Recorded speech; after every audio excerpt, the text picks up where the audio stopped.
And a new week, ready to rock and roll with you here on Birds 365. Jody Mack, glad to be back. Sorry I wasn't here on Friday, but I understand my buddy Johnny Mack got the job done with our pal Dan Sileo. Mr. McMullen, how was your weekend? Spectacular. A little recharging of the batteries, Jody. I know you didn't get to recharge. I saw you at 50. Yes, I saw you at 57 shifts over the weekend, but we're getting over good. We're about 2 weeks away from training camp, so we are rounding the stretch, and you can tell, people trying to get those last-minute vacations in before the grind begins. And the grind, it's like a big shadow. It's overtaking me. I understand where you're coming from. I also understand what you just said about recharging the battery. Do you ever do this? I did it this morning already. You forget to charge the phone before you go to bed. Oh, yeah. And you get up and you're at about 18%. And you go, shoot, I got the whole day to go. So you plug your phone in, and yet you're still sending texts. Usually you should have your phone in your hand, walking around doing something while you send it. No, but you have to stand there and text while the back end of the phone is still plugged into the wall because you didn't get enough of a charge, you idiot. That's your fault. You forgot to charge it overnight. All the time. But I was doing that this morning. As older people, we're used to phones with the cord that see, younger people don't know that. So, yeah, it gets frustrating. That used to be your entire world. If you had to use the phone, first of all, you couldn't text. You had to pick up the phone. Right. You had to dial. And then you couldn't go far with it because it was attached to the wall. Yeah, you had the rotary phone. Then you had one that the phones that could charge. It was glorious. You could walk around for a little while. Right. But, yeah. All the time. Yeah. And I'm sitting there with my little cord and Apple gives you a cord that is about 5 feet long. So you buy the big, long 30-foot cord for $6,000. Well done, Apple. And it's a whole scam. Everything in life is a scam, Joe. Yeah, I got scammed this morning. Had to text while standing next to my phone. Just punch it out to text that is sent. Not good. But yes, glad to hear your recharge. How was my boy Sileo filling in with you? Dan, great storytellers. Of course, I had to go down to the Dan Bone Crusher Sileo days when he was wrestling in Europe and Japan. So I got some wrestling talking. You did? Yeah, of course. Very I have cool. to go down that route. So we got some national talking because Dan gets some great guests, man. Dan used to play in the league. Dan's one of those guys. I always saw, and I yelled at him on the show, Jody, because I said this at the beginning. Dan is friends. Dan went to Miami. Dan is friends with Dwayne Johnson, The Rock.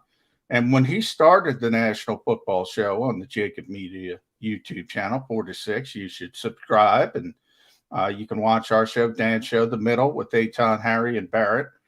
You can do all that on the same show all day. But nonetheless, he got Dwayne Johnson to tweet out a good luck, the National Football Show, Dan said. So I'm like, Dan, come on, buddy. Why don't you hook a cohort up and say, hey, The Rock, Dwayne Johnson, give a little Birds 365 love. I'm still waiting for that. But I prodded him again, Jody. So you would have been proud of him. We got 2 mega wrestling fans here on Birds 365, Rock. A little mention just once. That's all we're asking for is one time. You can't do us a solid here. Yeah, Sileo, see if you can make that happen. Well, by the way, I said this at the time, and I believe this. That is the most famous, not Dan Sileo, the most famous person in the world, Dwayne The Rock Johnson. Right now, I think he's the most famous person in the world. I want to get him to tweet out about Birds 365. That would be good.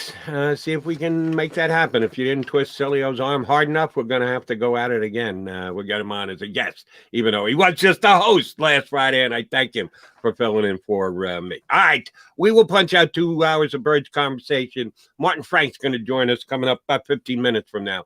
And we may or may not have a second guest day. You guys stick around to find out if we actually can get that done and make that happen. But as you mentioned, John, right at the top, we are just more than 2 weeks away from the start of camp. Today being show number 66.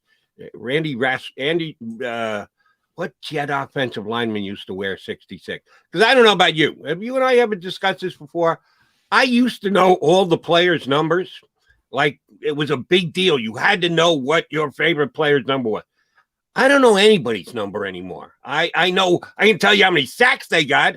I can tell you how many receiving yards and touchdowns they had, but I can't tell you what number they wear on the back. It used to be so important to me to know every player's numbers, and now I don't know anybody's numbers anymore. I think Rasmussen was the Jets left guard in that Super Bowl team, because that's when I knew the numbers, when I was a little kid, when I was 9 years old. By the way, that's what I was going to say. It was Randy. He was the left guard on that Super, and I think he did wear 66. But you're right. I've thought about this. All-Star games as well. I've said this, Jody. I've written about this. I used to love All-Star games when I was a kid. I used to love them. And now I can't stand them. I want no part of them. I think they're awful. And I'm like, what has changed? Is the No, they were always awful. They were always stupid. They were always meaningless. But as a kid, you don't know that. Right. And you become jaded. They're for kids. All-Star games are for kids. Numbers, things like that. That's for kids.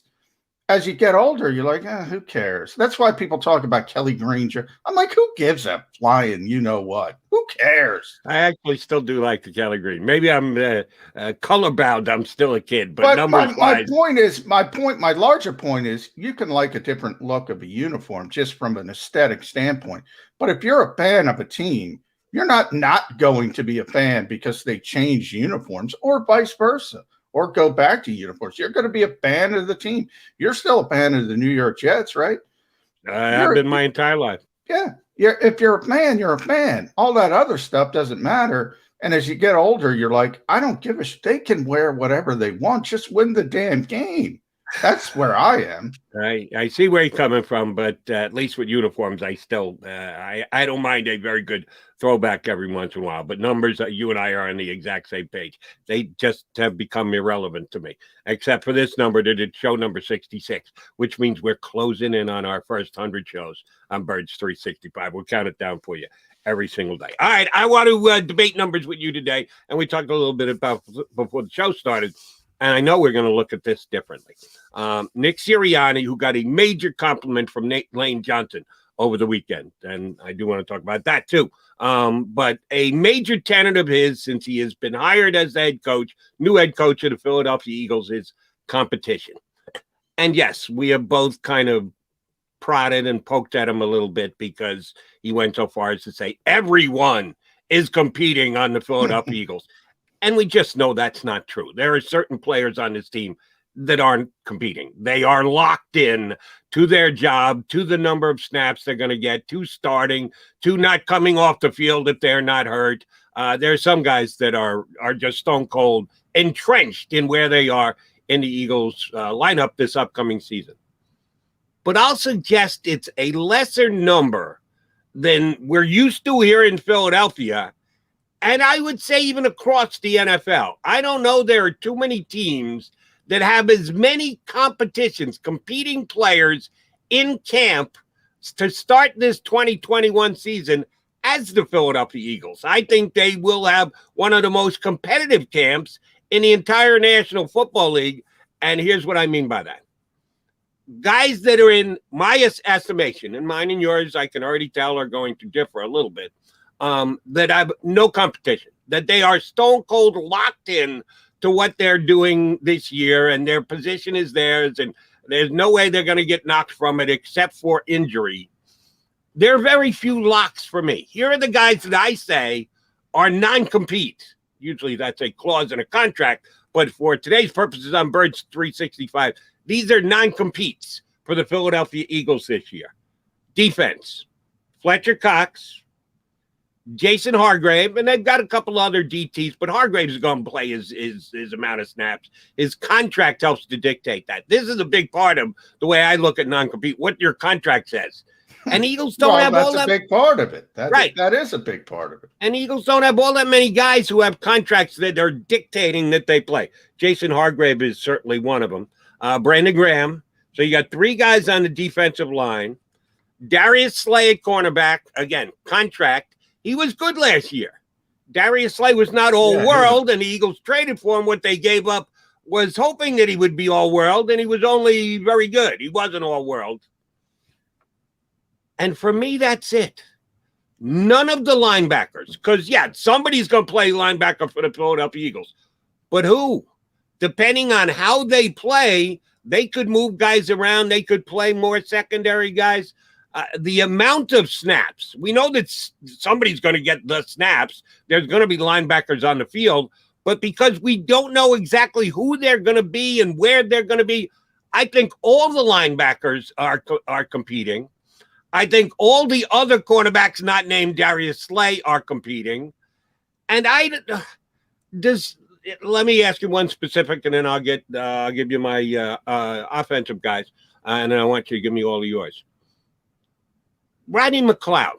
Certainly we know what he's achieved, what his contract says, what he's contributed to his team previously would make you think he's non-compete. Except that he's coming back from a pretty major injury. Is he like competing against against himself? Yeah. Can he get ready for week 1? Correct. So that's what I was going to ask you personally, because I agree with your sentiment. The Eagles back 7, nobody should be locked down with the exception of Darius Slay. And I think you missed Anthony Harris. He's locked down. He's a starting safety on this team. Everybody else should be competing. I don't think they will be, but I think they should be. Okay, quickie question on the guy you mentioned, Anthony Harris. 1-year contract? 1-year contract. Okay, then he's competing against his next season. He's competing against 2022. I think anyone who is on a 1-year contract has to be competing from day one, the day you show up at camp, because you're getting paid this year, and you know it, you get paid this year, but you want to go out and have an unbelievable year so you get paid that much more the next year. So in my estimation, the way I define competing, he's still competing this year. He's competing for 2022. Well, I hear what you're saying. As far as competition, look, people in the NFL will tell you they're all 1-year contracts. And by the way, that's a little bit overblown. But by the way, we're getting closer to that with Carson Wentz when we talk about the Eagles ate $34 million of dead money for Carson Wentz. So what does that tell you, Jody? That tells you they'll move on from anybody if they have to. So from that standpoint, I get what you're trying to say.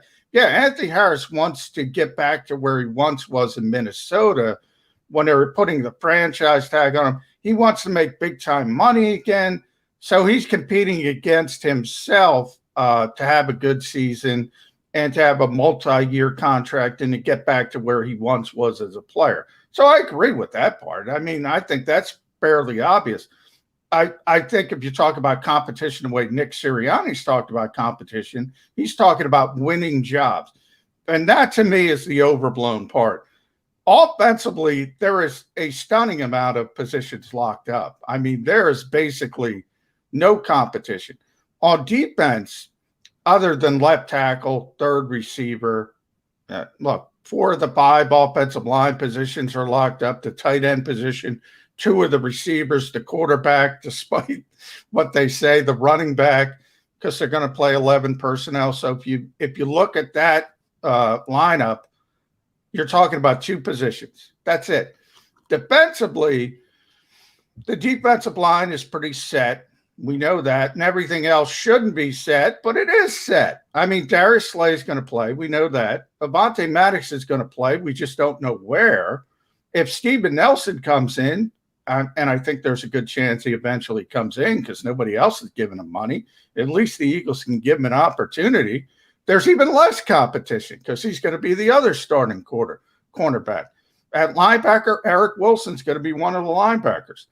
Alex Singleton's probably, I'd say 80-20, maybe a little bit of competition for somebody to steal the job from Alex Singleton, but not a good chance. And then safety, again, Anthony Harris is locked in, and Rodney McLeod is locked in if he's healthy. But we could say that about every position if somebody's healthy. Can he get back by week 1? That's a really difficult timetable considering he had the injury in December of last year. It'll be about 9 months, week 1. That's really on the cusp of being ready from a torn ACL. Yeah, so you and I have a different definite competition, and we both could be right. Nick Sirianni's though. That's right. The key. He's talking about competition for jobs. I hear what you're saying. Nick Sirianni, when he talks about competition, He's talking about competition for jobs, and he's blowing smoke up your you-know-what. Right. But did he ever actually say that, or did you interpret that? Well, did he say it's about competition of jobs? No. But what did you get from I'll ask you, what did you get from your interpretation of Nick Sirianni? You thought he was talking about guys competing against themselves? I don't think he's that existential. I love the guy. He loves Paul. I don't think he's that existential. I do. I'm giving the coach a little bit more credit than you are. Yeah. Oh, no question. I do think that he is leaving the interpretation of the word competition to us. And yes, I might be broadening its scope more than Nick Sirianni actually meant, but he didn't tie us down to a hard and fast by the way, Jody, if you want to go with your definition, you can say Fletcher Cox is competing because he's not played to the level he once did, where people considered him maybe the second best defensive tackle in football behind Aaron Donald. So he's competing against that, trying to get back to that level. So you could say Brandon Graham's trying to shut the haters up again at 33 years old who say he's not a good player, even though he's been one of the best defensive ends for a stinking decade now because he doesn't have 15 sacks. Nobody recognizes it. He's competing against that. Everybody's competing against something existentially.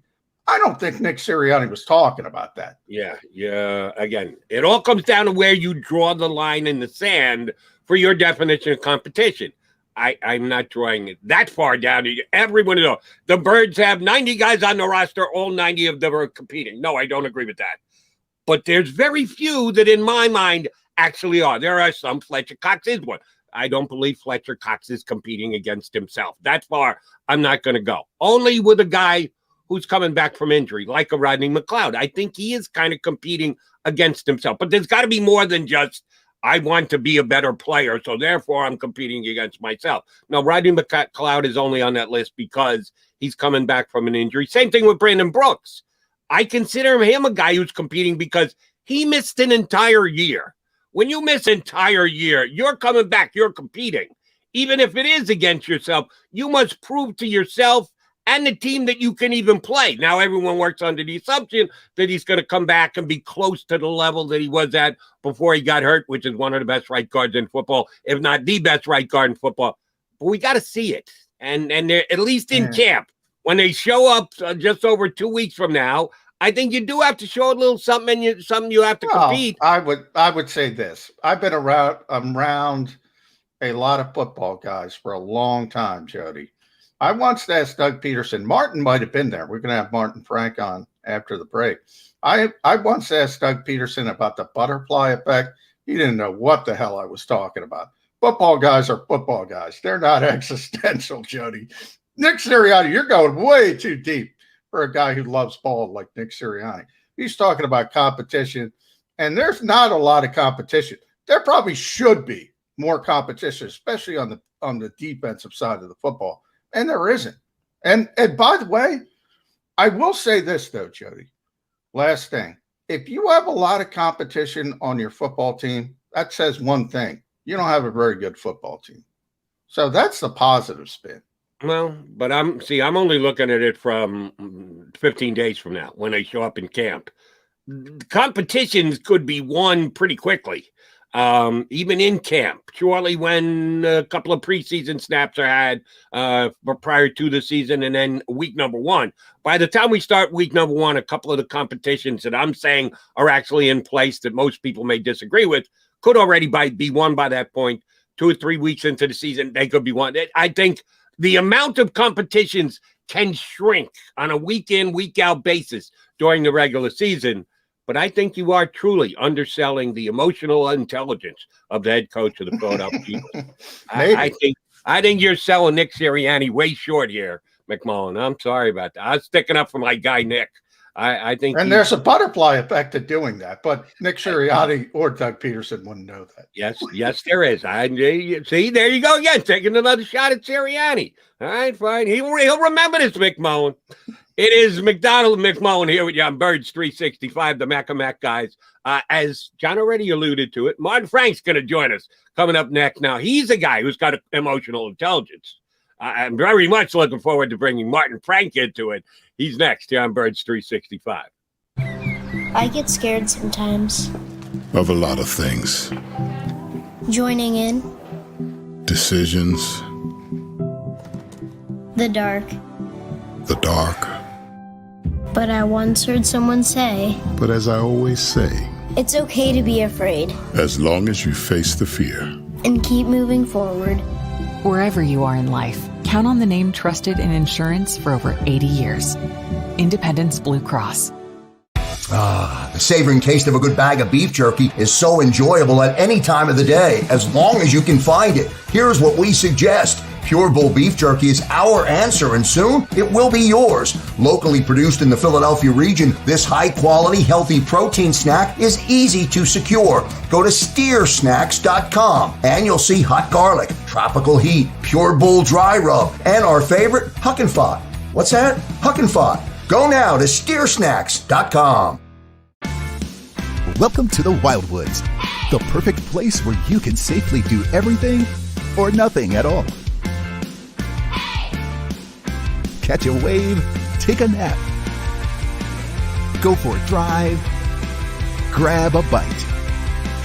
It's your vacation, and we're doing everything we can to make it a safe one. The Wildwoods. Your vacation, your way. The International Brotherhood of Electrical Workers, Local Union 98, is a proud sponsor of The Labor Show with J. Doc and Krause every Saturday night from 6 till 8 p.m. IBEW Local 98's highly trained and superbly skilled electricians are the best in the business, setting the highest safety standards in the electrical industry. So when you're planning your next industrial, commercial, or residential project, choose an IBEW Local 98 union contractor. Learn more at ibew98.org.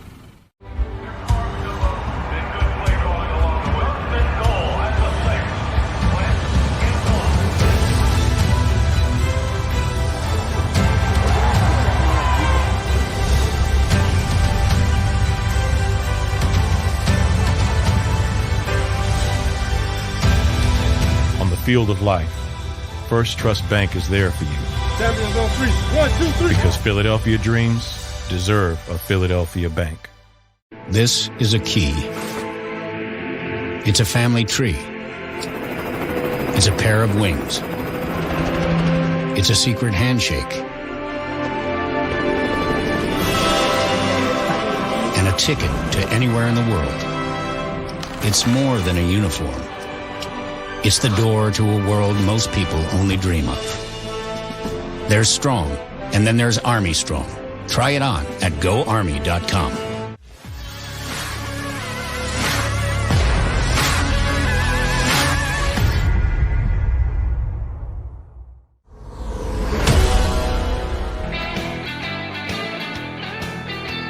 Monday get together here on Birds 365 on the JAKIB Media YouTube channel.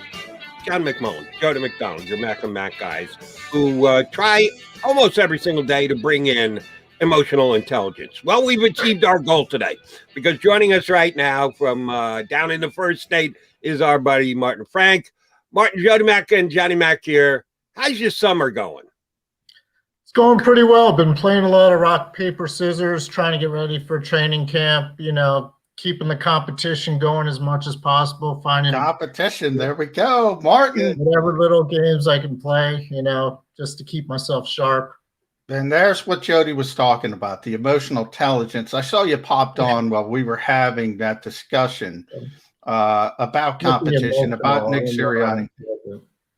Yeah, so where are we? Which one of us is right, Martin? You be the judge. You bring down the gavel. What's Nick Sirianni? Is Nick Sirianni being existential, or is he the normal football guy saying this guy's competing against this guy and he's overblowing some of the competition a little bit?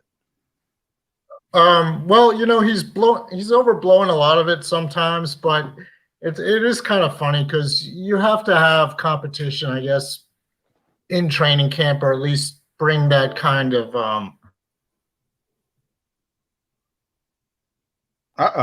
Is Martin freezing up on us? Martin froze up on us. We'll try to get Martin back. We'll try to pop him up. But it's interesting because we were having that back and forth, and Martin, I think he was going down my route, but you know, you had a difficult argument there because you are talking about football guys, and they are about football 24/7.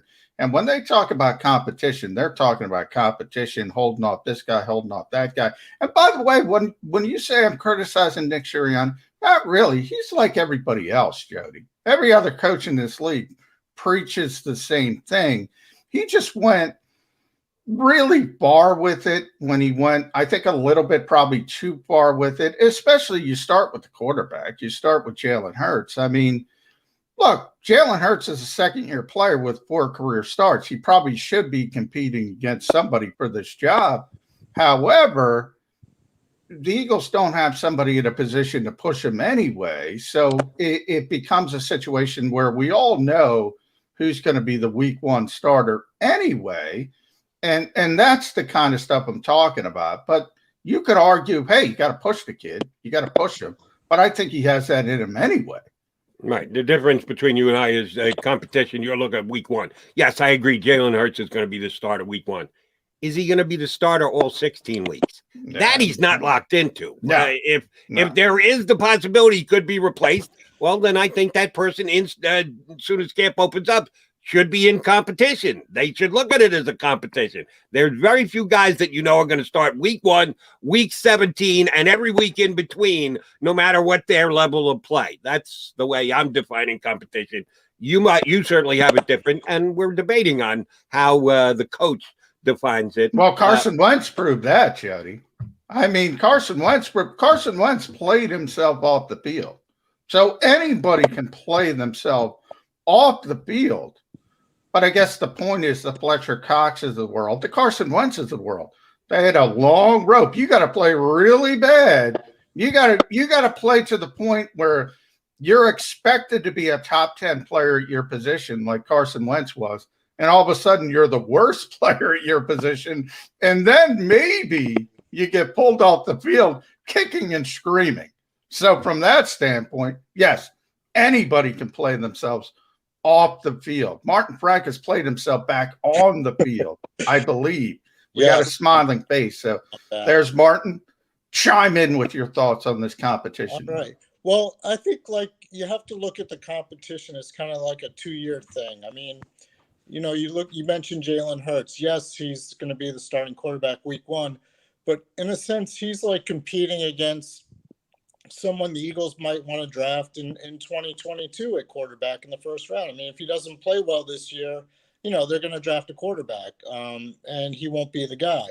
Now, it's also like that, like at other positions too. You look at the offensive line. I mean, yes, Lane Johnson, Brandon Brooks, Jason Kelce, Isaac Seumalo are the starters, but in 2022, is Kelce going to retire? Is Brooks going to come back? Can Lane Johnson stay healthy? And, you got guys that they've drafted the past couple of years who might come in and take the spot. I mean, obviously, Landon Dickerson's going to play somewhere in 2022 as a starter. Mm-hmm. Is he going to be the center? Is he going to be a right guard, a left guard? They could draft somebody in the first round again next year. And you look at, obviously, you do have the competition left tackle with Dillard and Andre Dillard and Jordan Mailata, but I mean, are those guys, whoever wins that competition, are those guys going to be the starter in 2022? I mean, there's competition there too. So it's like a 3-way deal at left tackle. I mean, not only are they competing against themselves for this year, but they're also competing to be the starter going forward after that. So it's kind of like that, like at a lot of different positions. Yeah, I mean, it might seem like Fletcher Cox, for example, is obviously going to be the starter at defensive tackle, but is he going to come back in 2022? What about Brandon Graham? Guys like that. A lot of veterans, yeah, they seem obviously going to be set this year, but what about the future? I mean, that's what those guys are probably competing against, to kind of show Nick Sirianni that they could be the guys going forward beyond this year. Here's how far I'll take my competition belief. And it's not just player A against player B. That's cut and dry. There's a whole bunch of guys on this Eagle team that they know they're player A. So you don't have to worry about player B. But there were more competitions than that, as in like how much you're going to do this upcoming season. I think Devonta Smith's in competition. Now, you're talking to as big a Devonta Smith as you could find in the Delaware Valley. I can easily say I was on the Devonta Smith bandwagon before almost anybody else in Philadelphia because I loved the kid as a junior at Alabama. I said I would take him off the ahead of the Judy's and the Ruggs that were picked in the first round last year. So I've been a fan of his a long time. I don't care. He's in competition this year, competing for number of balls thrown his way. The Eagles use their first-round draft pick on him. They've got high expectations. Everybody's talking him up a blue streak.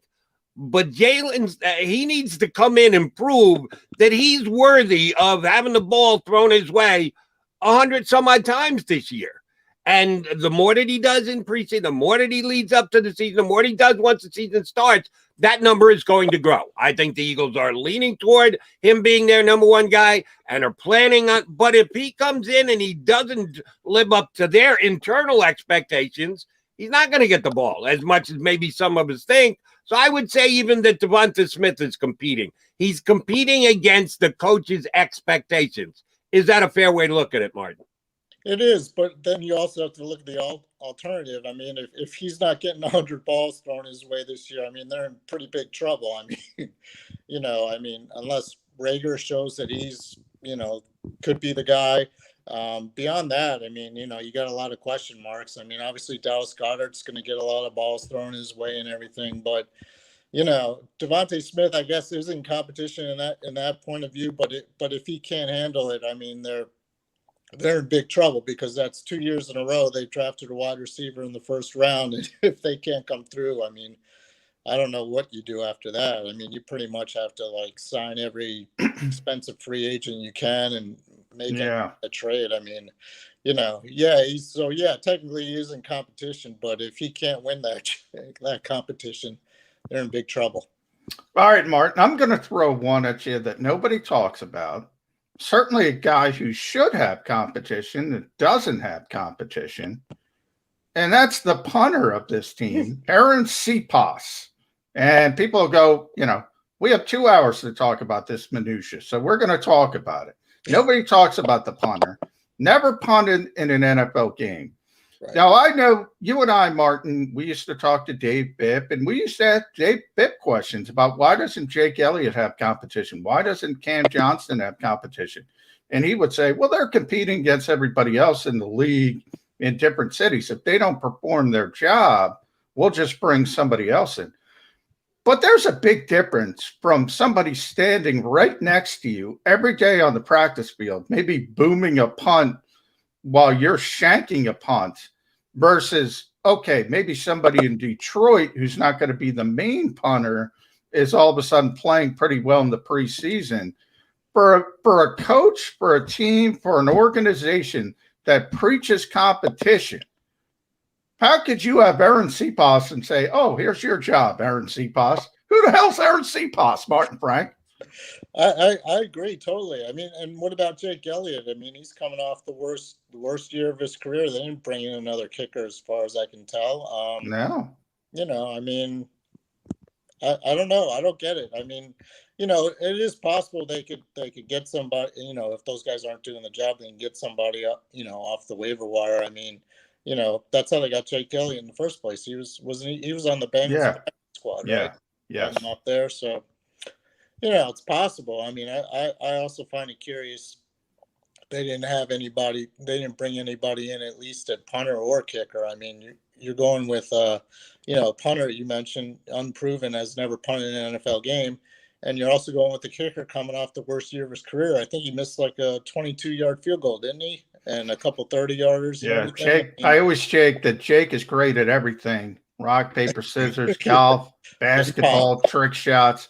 Except 33-yard extra points and 22-yard field goals. He's great at everything except the gimme kicks. He's even great at 50-yard kicks. He's great. Yeah. But get him in 33 yards and you got some iffy questions. Some yips. I'll tell you what, I actually agree with Phipp. And if that were not the way of the National Football League, then you could roll your eyes at him. But how many times over the course of the year do we see not here in Philadelphia at all times, but judging all 32 teams, they just cut the punter and bring in a new guy. It does happen in the league all the time. They just cut the kicker and bring in a new guy. It's not like there isn't a track record of this happening. When the coach is talking about it and saying, well, we're judging everyone else in every other team in every other town. Yeah, they are, because it happens all the time in the National Football League. So if Aaron Cephas gets off to a bad start, has 2 bad weeks kicking, yeah, I think he'll be out of here. And the Eagles will bring in somebody else off the quote-unquote scrap heap, and he'll be the new punter of the Philadelphia Eagles. I do think that's realistic. Well, it happens all the time. Let me jump in before you, Martin. Then you can give your thoughts. I'm not saying it happens all the time. You're right, Jody. That's how a lot of teams do it. But there have been punting competitions. I mean, Cam Johnson was here when Donnie Jones was here, trying to push him at the end of his career. This is not rare, punting competitions around the league. If you don't have a proven punter, that's why I didn't bring up Jake Elliott. Martin's right. You could say Jake Elliott had his worst year, but he's a proven NFL kicker. Aaron Cephas has never punted in an NFL game. There should be another punter in here pushing him. And the fact that you talk about competition and the realization that the NFL does this business where punters are a dime a dozen, maybe that's an issue. Maybe you should be a little innovative. We talked about innovative thinking. Maybe have a backup plan, not go, oh, this guy can't do it. Where's my phone? Let me call somebody at the last minute. Am I crazy? Yeah, I find it strange. I mean, unless they feel this guy is like the second coming or whatever. I mean, I think you have to have at least 2 punters. I mean, you have to have 2 punters in camp this year. I mean, just to see who can win the job. I mean, it just seems kind of strange. That's all. All right, Martin, I'm going to ask this question of you and John together, but I want you to answer first because we've got good manners here on Birds 365, and you're an invited guest, so you get to go first. Great. If you watch this ever before, Martin, John is already getting tired of me doing this, but I love it. It's a hypothetical question, but it's not all that hypothetical, okay? I'd say the chances of it happening is about 98%. First availability with the media after the Eagles' first workout, whenever they decide to let you guys get your first question to Nick Sirianni. Who of your contingent, you Eagle beat guys, is going to be the guy who's going to look at Nick Sirianni through the Zoom lens and say, Coach, what about Zach Ertz? Zach Ertz is still a member of the team. Zach Ertz either shows up for the first workout or he doesn't, or they've got him in a hotel somewhere because he wants to report, but they don't actually want him there at the facilities.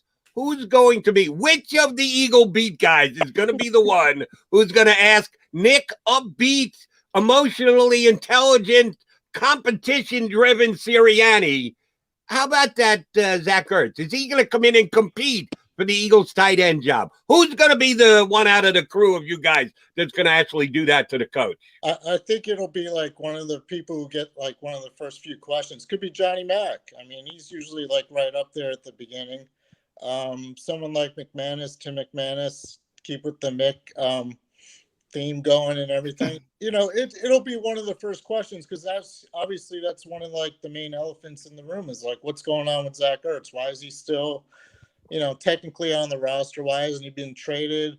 You know, released? Is he going to show up? Is he not going to show up? I mean, chances are, you know, it's probably he's not going to show up. I mean, I can't see him showing up at all.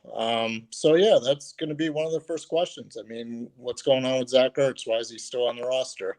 It'll be pretty quickly, as far as I'm concerned, in the Nick Sirianni press conference. Yeah, by the way, that's an unfair question for Nick Sirianni, but that's part of the job when you're the Eagles head coach because you're not involved in that decision, but Howie's not going to talk to us. Jeffrey's not going to talk to us about these types of issues. So you're the face of the franchise. Nick Sirianni, let's throw you into the deep end of the pool. You got to handle these types of questions. Even, by the way, it has nothing to do with you other than the fact that the head coach and this new coaching staff has sort of formulated their plans. And Dallas Goedert is going to be the number one tight end on this team. Mm-hmm. And that's how they're moving forward. So it would probably be helpful to Nick Sirianni if Howie Roseman could cut the vacation a little bit short, make a decision, say, you know what, he's not part of our plans. Let's just move on.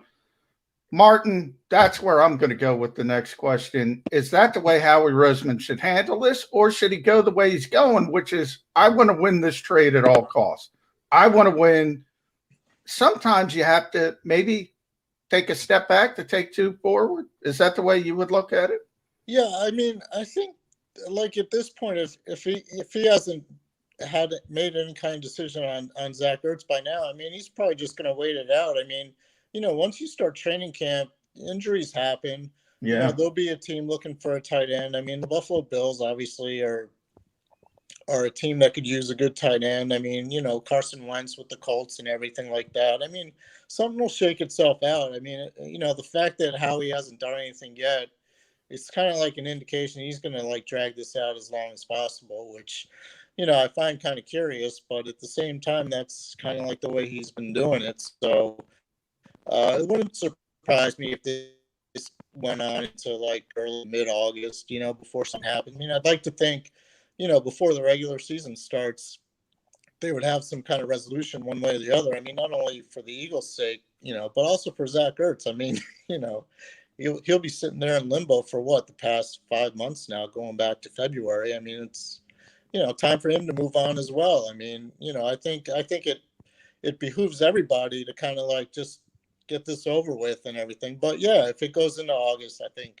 I think that's very possible at this point. I think Howie's pretty much resolute in his thinking that he's going to get something for Zach Ertz at all costs. And, if he has to wait until August, then he will. I mean, at this point.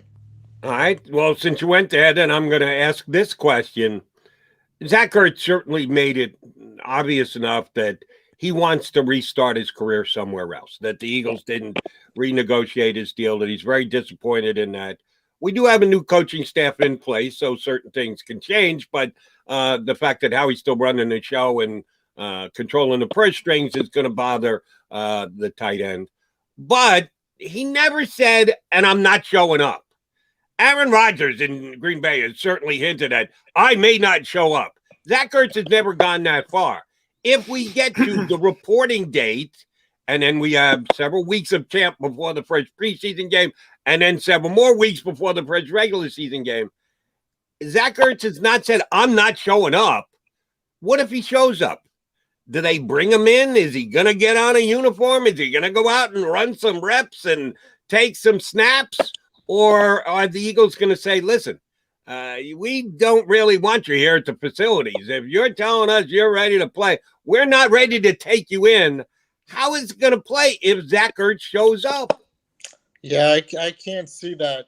I can't see that happening. I mean, even if like the scenario you presented, if Ertz says, yeah, I'm going to show up, I mean, I think the Eagles are like, no, you know what? Just why don't you just stay away? We won't fine you or whatever, just. Yeah, I mean, because that's kind of happened in the past, I think, like, teams told players to kind of stay away and everything like that. I mean, it just, I can't see that happening. I think, like, even as soon as Nick Sirianni got the job back in January, I mean, they kind of knew that Zach Ertz wouldn't be a part of the future. So I don't think all of a sudden they're going to say, hey, wait a minute, maybe we should bring Zach Ertz back and let's design some plays for him. Let's make him a big part of the offense. I mean, I think, Sirianni kind of got the job. No, I mean, for many reasons, but one of them being that, they're moving on at a lot of positions, and tight end is first and foremost among those. I mean, Dallas Goedert's going to be the guy. At some point, they're going to sign him to an extension. They're not going to let him get to free agency and everything like that. So I think they made their decision. I can't see any kind of scenario where Zach Ertz is like running routes in training camp, whether he's, if he's still on the team. And, I'd like to think this gets resolved pretty quickly, but like I said before, if it goes in, first few weeks of August, that still gives Ertz a lot of time, like close to a month to get ready for the regular season with this new team. I mean, I can't see any kind of situation where he's catching passes in training camp from Jalen Hurts or Nick Mullins or Joe Flacco. Nick Mullins. Yeah, the Nick Mullins reference. Yeah. But, Martin, I want to bring up, and I want to give Andrew Brandt credit for this because he was on the show last week with us. And he obviously ran the Packers for years. He was with the Eagles for a short period as well. He had mentioned the CBA doesn't allow you to do that, the new CBA. So if Zach Ertz isn't here, he gets fined $40,000 per day, and the Eagles can't waive that fine. They used to be back in the day, teams would just go, okay, we're going to fine you, we're going to fine you, we're going to fine you. They work things out. They just waive the fines. You're not allowed to do that anymore. So Andrew, being the bright guy he is, I didn't even think of this. How can teams get around that? They could have Zach Ertz report, but not come on the field. Right. And work out something with him behind the scenes and say, okay, we're trying to move you. But my point is the brilliance of Andrew's, thinking outside the box and getting something like that done. My take on that is, if you're Howie Roseman, why do you want your rookie head coach going through that? He's got enough problems already to start his first training camp, and all the logistics and all the questions and everything that's going to be coming down on him on a day-to-day basis. Why do you want to add to that plate again for the rookie head coach? That's a good question. I mean, in the general scheme of things, I don't think it makes a whole lot of difference. I mean, I don't think, Nick Sirianni is saying, oh, wait a minute, do I have to make some kind of arrangement for Zach Ertz? Do I have to, design plays for him and everything like that? I mean, I think they already know. I mean, I think they've already moved on and everything. So I'm not sure that's going to be a big thing weighing on Nick Sirianni's mind. I mean, I think they've already made up their minds in that regard. I mean, at least they should have by now if they haven't. You would think. But yeah, I mean, that's the kind of stuff that a head coach has to deal with. You mentioned it earlier. I mean, he's the face of the franchise. He's got to answer all these questions because Howie Roseman isn't going to be answering him until, he speaks to the media, which I think is probably cut down day, right? Yeah. And Jeffrey Lurie, same thing. I mean, he doesn't talk until maybe the week before the season. So, it's good practice for Nick Sirianni, kind of dealing with the adversity right off the bat, It's a good point. He can handle it. Doug Peterson had his ups and downs with that, See if Nick Sirianni could be better. Let's stick with that, Coach. Over the weekend, Jeff Skwersky from 6ABC had a chance to talk to Lane Johnson. And Lane bent over backwards, at least verbally, to throw a bone to his new head coach, Nick Sirianni. Has said he is doing a great job commanding and leading the team.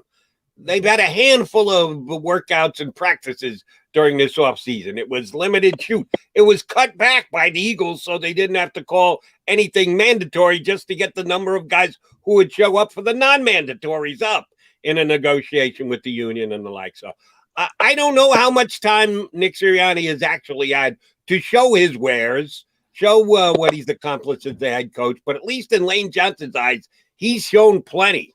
And that when your Pro Bowl right tackle is saying you've done a great job commanding the room, that does say something. How much do we read into that? Is that Lane Johnson just being a good Philadelphia Eagle, or is Nick Sirianni actually doing things, opening minds with the few, and I do use that word few, chances he's had to actually coach up these players so far? Yeah, well, what I found interesting, pretty much every player we've talked to during the spring has pretty much said the same thing. I mean, they go out of their way to mention his energy, his leadership, the way he makes, practices fun so far. I mean, we saw the last practice at the stadium, he had all these gadgets set up and everything like that. And, that's the thing. You gotta, for a new guy coming in with a lot of veterans on the team, a guy who's never been a head coach before, you have to make an impression pretty much right away.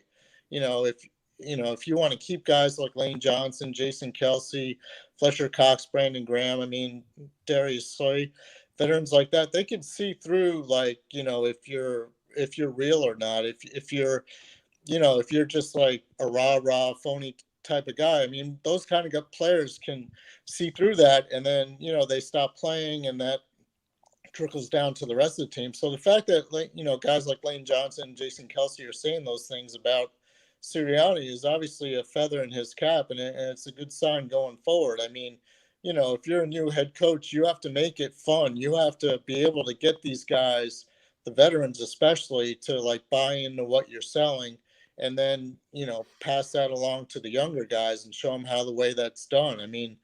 so it's a good sign, I mean, going forward. But, like you said, we've only had a handful of practices, and, those weren't even like 7-on-7 or 11-on-11s. I mean, we'll get the real test of that in training camp. And, if he's one of those guys who really long, hard practices and everything like that, it's going to be, players will pick up on that pretty quickly, and it might not work out so well. So, we only have a snippet so far. We don't have much, but we'll find out more in training camp.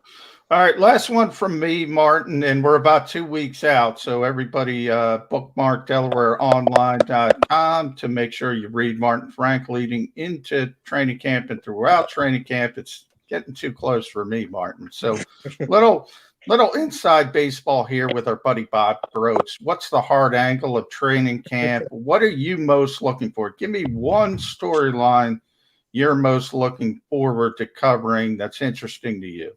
Oh, man, there are actually quite a few, but I mean, the obvious one would be the left tackle position, with Andre Dillard and Jordan Mailata. I mean, it's kind of a fascinating situation. I mean, Dillard was their number one pick 2 years ago, and it was with the understanding that he would be, sitting for a year behind Jason Peters. He ended up getting into like 3 or 4 games that year, kind of like mixed results and everything like that. And then, he got hurt all last year, so he didn't play. So we don't even really know, like, if this guy's for real. I mean, there was talk that he dropped in the draft because teams weren't convinced about his makeup and everything. So, this is a fascinating story. And Mailata obviously is one in himself, being, guy who never even played organized football until the Eagles picked him in the 7th round in 2018. And here he was starting and playing pretty well, towards the end of last year, especially. That's kind of a fascinating story for me. Jalen Hurts is another one. I mean, obviously, is he the quarterback of the future, or does he have to show to be the quarterback of the future? I mean, he only completed 52% of his passes last year. I mean, that's obviously an issue. Like, if he completes 60% and he runs for like 700-800 yards, I mean, you've got like another Lamar Jackson on your hands, basically. So, that'll be interesting to watch. And, and also, the defense. I mean, there's so many situations with the defense that could either like make it surprisingly one of the better ones in the NFL, or, if it doesn't work at all, I mean, one of the worst. I mean, it could be pretty ugly, obviously. So, yeah, those are like the main storylines that people are going to be looking for once training camp starts. I mean, it's going to be interesting. I mean, good or bad. I mean, the Eagles are never dull, and this situation is obviously one where it could either be really, really bad or really, really good, and we'll find out, beginning in 2 weeks. I'm looking forward to it already. All right, Martin, I'm going to follow up on the last point you just made about the quarterback, because this is the National Football League we're talking about, right, where the quarterback dictates basically everything. Jalen Hurts, first year as the starter, game number 1. We got the peek at him last year for the games that he did. And let's be honest, what kind of stood out was his ability to run with the football. And we know that you have to be able to pass the football at the quarterback position. But Lamar Jackson makes an argument for running the football being a key component to potentially winning in the NFL. He won the MVP with his ability to run the football. And if Jalen Hurts can do Lamar Jackson-like things here in Philadelphia, I think that will help the Eagles be a better football team than maybe most people are projecting. But Jalen Hurts is going to be the guy who's going to decide on a lot of those plays. And we've all talked about what he's doing. Is he competing against himself this year because he's not a lock to be the quarterback next year? He needs to keep that in the back of his mind every single minute of every single day. I got to win this job for the next several coming years. Right. Is that going to lend himself to running the same as he did last year, more than he did last year, or less than he did last year? I'm going to ask you to try and mind meld with the Eagles quarterback here for a second. How does he look at his running capabilities? Is it something he wants to make even grow more? Is it something he thinks he needs to cut back on? We saw what he did last year. This year, is it going to be more or less? And is he going to decide that because he knows his fate is in his hands? I think it's not a question of like running more or less. I think it's a question of finding the best spots to run. I think a lot of times last year, if you go back and look at his tape, I mean, I think that was kind of like his first reaction. Like he didn't see anybody open, boom, take off and run. I mean, I think you have to kind of like pick your spots better. I don't think you can just do that right away if you don't see your first option open. I mean, you know, if he doesn't see Devontae Smith going deep, you know, and throw it right away, then, you know, check down, throw it to Dallas Goedert over the middle, or throw it to Greg Ward, or, you know, something like that, or look the other way to Jalen Reagor. I mean, you know, I think he has to be better in making those kind of decisions more so than just whether or not to run or not. I mean, because obviously he can run, and obviously if he does get in the open field, he can be pretty dangerous. But if you're doing that too much and you're not throwing to the receivers, the guys that they picked in the first round the last couple of years, or you're missing those guys, then that's the bigger issue as far as I'm concerned. And that's kind of Jalen Hurts' test going into this year. I mean, he has to pick his spots better, when to run, when to pass, and he also can't miss wide open guys. I mean, we saw that with Carson Wentz like too often last year, obviously, which is why he's not here. So, you know, if that happens with Jalen Hurts, he won't be here next year either. So, yeah, I think it's not a question of whether he'll run more or less. I think it's just a question of whether he'll run better, if that makes any sense. That surely does. Martin, good stuff. Get ready for some quality grass time with John McMullen. It is just around the corner. Enjoy the rest of your summer. We'll certainly get you on once Eagle Camp opens up again. All right. Thank you very much for having me. Looking forward to it. Anytime I can get on with John McMullen on the grass is a great day for me. So looking forward to it already. There's Martin Frank being a politician, just like Lane Johnson. Thanks, Martin. Martin Frank here with us on Birds 365. All right, we'll come back and talk a little bit more about the politician status of Lane Johnson. Because I got to admit, I was surprised he went as strongly as he did in backing his new head coach. John thinks it's a little bit more of him just doing the right thing, playing the smart card. I'm hoping that it's the actual card that, yes, the coach is actually showing these things. We'll come back and continue to talk about the Philadelphia Eagles right here on Birds 365. I get scared sometimes. Of a lot of things. Joining in. Decisions. The dark. The dark. But I once heard someone say, But as I always say, it's okay to be afraid. As long as you face the fear. And keep moving forward. Wherever you are in life, count on the name trusted in insurance for over 80 years. Independence Blue Cross. The savoring taste of a good bag of beef jerky is so enjoyable at any time of the day, as long as you can find it. Here's what we suggest. Pure Bull beef jerky is our answer, and soon it will be yours. Locally produced in the Philadelphia region, this high-quality, healthy protein snack is easy to secure. Go to steersnacks.com, and you'll see hot garlic, tropical heat, Pure Bull dry rub, and our favorite, Huck and Fod. What's that? Huck and Fod. Go now to steersnacks.com. Welcome to the Wildwoods, the perfect place where you can safely do everything or nothing at all. Catch a wave, take a nap, go for a drive, grab a bite. It's your vacation, and we're doing everything we can to make it a safe one. The Wildwoods. Your vacation, your way.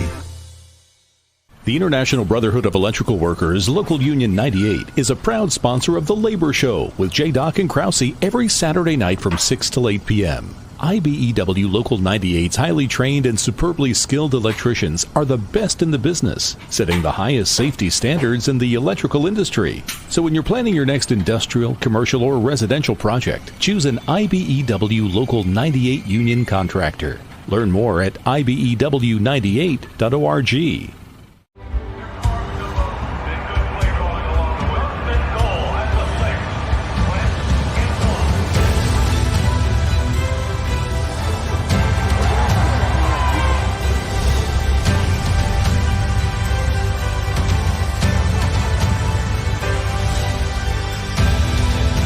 Field of life, First Trust Bank is there for you.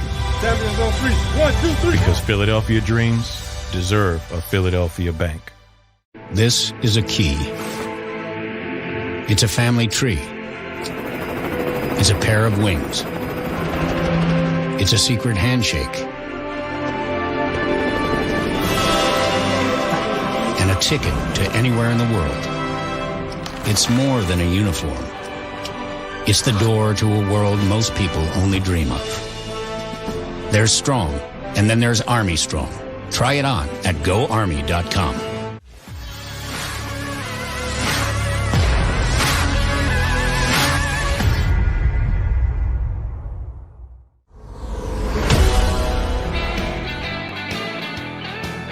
We are the Mac guys on Bird 365. John McMullen, Jody McDonald, getting down to the nitty and the gritty. We're just over 2 weeks away from the opening of camp. So we're certainly talking about the Birds and competition and what's going to happen when this camp opens. And yes, I did a lot of reading, and we'll get into this Lane Johnson thing in just a second. I was surprised by it. I didn't see it on 6ABC. They had it on Pro Football Talk. They recapped what Lane Johnson said about head coach Nick Sirianni to Jeff Skowronski. But I did want to run this one other thing by you before we get to this, Lane Johnson stuff. And man, it just floored me. And I wish I could have not read it the way I wanted to, because I would have loved to put myself to the test, because I guarantee you I would have failed the test. So I'm going to give you the test instead, McMullen. Going into the 2021 season, if you've seen this, please blurt it right out and take credit for it. But man, I didn't get this. Who do you believe is the career rushing touchdown leader in the National Football League of active players going into the 2021 season? Well, I didn't see it. I don't know it. Right off the top of my head, Adrian Peterson is not signed. Correct. Is that correct? That would be my first guess, but he is not officially signed. So I would imagine he would be the leader. As far as who would number two, is Frank Gore's not signed either. Correct.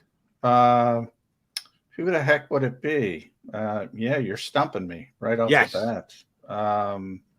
He's been around for a while. Let me add to the mix. Shady McCoy, not signed. Not signed. Yeah, Shady. By the way, Shady shouldn't be signed. Yeah, I don't know. I can't come up with one. Top TD rusher of players who are under contract for the 2021 season. You rattled off three really good ones, guys who were in the league last year, and if they still were, would have more than the guy who is the actual leader. You know who it is? Cam Newton. Wow. Yeah. A quarterback. That. Yeah, it makes sense, though. But it does. When you hear it, you go, oh, shoot, that's right. Yeah. Cam, a quarterback is the leading all-time TD rush for anyone who's on a roster going into 2021. And not only did it just floor me when I read that this weekend, but it gave me hope that maybe, yes, this is a 12 to 14 touchdown rushing season for Jalen Hurts, that he can be the next Cam Newton. I asked that question to Martin Frank just when we had him on, because I think that is a really interesting dynamic for this upcoming season. I was really impressed with Jalen Hurts running the football last year. We've had that here in Philadelphia before. We've had Michael Vick. Shoot, when Donovan McNabb first came in, his first couple of years in the league, he used to take off and make major plays with his legs. And for those of us old enough that do remember back to the ultimate weapon, Randall Cunningham, when Randall would take off with those long strides and turn it upfield, those were highlight-type plays. Randall was a human highlight-type film. I think Jalen Hurts could do that this year. And I asked it of Martin Frank, so let me ask it of you, John McMullen. Is it a good thing or a bad thing when Jalen Hurts takes off with the football this upcoming season? I'm going to answer that two ways. I think it's a good thing short term. I think it's a bad thing long term. You bring Cam Newton is, to me, it's kind of, what are you going to look at the glass, Jody? Half full, half empty. I mean, that dude is as big a guy who has played the quarterback position maybe since Dante Culpepper. I mean, there has not been a more powerfully built player to play the quarterback position. And you just talked about the success of Cam Newton, all the touchdowns, former MVP of the league, went to the Super Bowl, had a 15-1 team, I think, the one year. He was a spectacular player, and even he got banged up. And even he is just a shell of himself, because if you keep taking those hits, and I got news for you, Jalen Hurts is incredibly powerful, by the way. People don't realize he used to be a power lifter in high school, early in his college career. Extremely powerful guy. He's not Cam Newton from a physical perspective. I mean, Cam Newton is just a specimen, and even he got beat up. If you get hit in this league, it might not be immediate, but there is an accumulation of those hits, and you see it at the running back position. You don't have to even look at the quarterback position. Look at the history of this league, Jody, when guys touch it a ton, when they touch it 350, 400 times at running back. And then quickly, it might not be the next year, but quickly 2 years down the line, they might be completely used up and out of the league. People are already talking about that with Ezekiel Elliott in Dallas. Is he the same guy because he's touched it so much over the years?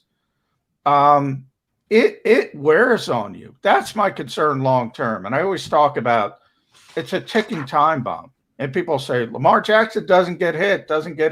You know what? They're right up until he does get hit and up until the injuries start to accumulate. And they will. It gets everybody, Jody. All right, so I started asking this question, and you gave us a good answer about it being good short-term, but not good long-term. Let me make you a general manager of a football team, not the Philadelphia Eagles. Pick a team, any team that aren't the Birds. And you're a general manager, and you're a team that needs a change at the quarterback position. And, oh, by the way, you've got the number 1 overall pick, because Cam Newton was the number 1 overall pick in the draft 2011. I think it's a full decade ago. And he had the career that he's had to this point. And I think he's got 1 more year left in New England, which he could extend if he has a really big year. He's the starting quarterback, keeps Mac Jones on the bench. Patriots go back to the playoffs.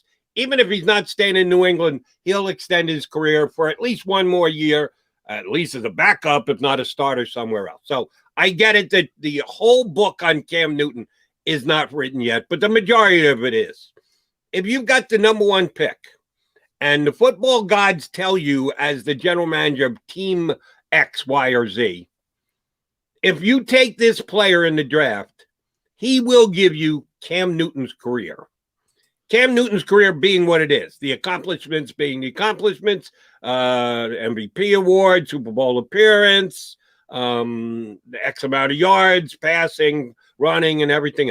If you know you're going to get Cam Newton's career part 2 with the number 1 draft pick, or you can take any other quarterback, and he could be Tom Brady, or he could be some guy who just never cut it and was a major disappointment. Why am I zotzing on a guy? Oh, Ryan Leaf. Not Peyton Manning. You could get Peyton Manning. You could get Ryan Leaf. Or you could take quarterback behind door number 3, who is the reincarnation of Cam Newton. Which would you rather do? Would you rather take the given of Cam Newton, both the upsides and the downsides? It's a decade plus whatever the back end of the plus is that we don't know yet. Or would you roll the dice that you could get Peyton Manning or you could get Ryan Leaf? What would you do if you were the general manager with that information? Well, I always kind of put Tom Brady aside because that's not fair. I mean, the guy's winning Super Bowls at 42 or however old he is. So that's not fair. That's not normal. That's not going to happen. But I look at the other guys, Jody, and I look at the Drew Breeses of the world and the Phillip Riverses of the world and the Matt Ryans of the world. Here's how I answer it. If you draft Cam Newton number 1 overall and you get that career, it's a success. It is a success. No question about it. It is a success. But ultimately, I want the guy who can play into his 40s at a high level because they allow it now. They allow it. So if you can find that quarterback and not have to worry about that position, or forget about a decade, everybody talks about a decade. Yeah, we're talking 20 years if you could have a run with one team. Now, it never happens. Drew Brees, you saw. Phillip Rivers, you saw. Even Tom Brady moved at the end. So that's rare, but that's always off the field stuff. I want the guy who can play forever because it's so hard to find a quarterback in this league. Now, there are other GMs who are going the exact opposite way. We've talked about this with a lot of guys and saying, well, let's rotate this thing over and saying, you know what? There's no value of having the 12th or 13th best quarterback in the NFL, paying him $30 million a year, as opposed to having a young guy like Jalen Hurts that you're paying essentially nothing and might be able to get you near the same win total. It's sort of like the Moneyball approach to football. And you keep turning it over and turning it over and turning it over. The key part is finding the Tom Brady or the Drew Breeses or the Phillip Rivers. But if you find him, I always say hold on to him like grim death. Just hold on to him, squeeze every last ounce of juice out of them. Because it's just too hard to find quarterbacks in this league. I hear what you're saying. I think it was funny that you said, I don't look at Tom Brady because that's the exception, not the rule. But then you said, I want a quarterback who could play for 20 years. Yeah, but other guys have, Jody. That's why I brought up Drew Brees and Phillip Rivers and Matt Ryan. They're not 20 years. Yeah, Brady's but they're close. Well, years. Brees played into his 40s. Rivers played, what, was he 39 last year? Ryan's going to get there. Rodgers is going to get there. They allow people to play because of the way the game is played, the way they protect the quarterbacks. If you play that certain style, you can play into your 40s. Now, some guys don't want to play in their 40s. Some guys can't. Most guys can't. But it's a theme now, not at the level of success. The reason I put Brady off to the side is because, he's got 100 Super Bowls along with it, and the other guys don't. But the other guys played at a really high level for a really long time. And by the way, Jody, much like Charles Barkley with Michael Jordan or Karl Malone with Michael Jordan, they're blocked a lot of the time by Tom Brady. And I didn't bring up, you brought up Peyton Manning. Peyton Manning played after neck surgery till about 40. Same type of quarterback as well. That's what I'm saying. I want that type of quarterback. I put Brady aside because of all the championships, which is unrealistic. Right, but he's also played longer than anybody else. None of them made it to 20 years. Might have made it to 40, which is 18 years, but Brady is now still going past his 20 years in the National Football League, which makes him the absolute exception to the rule. So you actually believe that Jalen Hurts' running is going to handicap? Do you believe the Eagles think that? That's the way I should ask the question. Well, they know it. They know you have a shorter span. Everybody knows it. But of those quarterbacks I've mentioned, everybody knows if you play a certain style and you're going to run the football more, you're not going to last to 38, 39, 40. You're not going to last. You're just not. I mean, you have to change the way you play the game if you want to play that long. A, you're going to lose your athleticism. You're not going to be able to do it. B, you are going to get hurt. You are going to get banged up. Cam Newton's, again, has gone about as far as you can go with that style of play. And he's still playing, and he's still competent, but he's nowhere where he once was, and he's banged up, man. He's beat up. And that's the type of player you're going to get. That's the ceiling of that type of player is probably Cam Newton. I'm wondering if the National Football League sees it the same way you do. That is the goal. When you're trying to find that quarterback, when you are going down the drafting high a quarterback road, do you say, yeah, the guy can run now and he's going to be great and we're going to have our window. We may even have a parade, but Yeah, he's got no shot to be a quarterback for the next 16, 17 Well, years. no, He's I gonna be don't. long No, gone. Jody, I don't think they think because no GM's going to be around that long, maybe except Howie Roseman. but the typical GM is thinking about right now because the typical GM has to win or he's going to lose his job.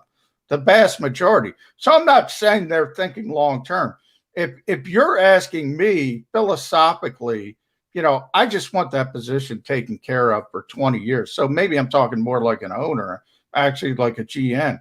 GM, I'm just trying to win right now. I'm trying to win one.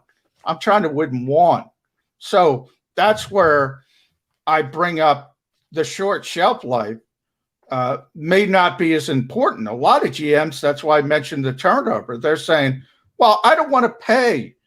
And I always use Kirk Cousins, probably unfair because I think Kirk is a very good quarterback, but he's not good enough. So why am I paying Kirk Cousins $30 million to be a little bit better than, a guy in the third year of his contract who I'm paying nothing? I think that's a valid question. The overly existential John McMullen answer is what he gave us about keeping a guy around for 20 years. Okay, now I understand. I want to have some fun with this with you.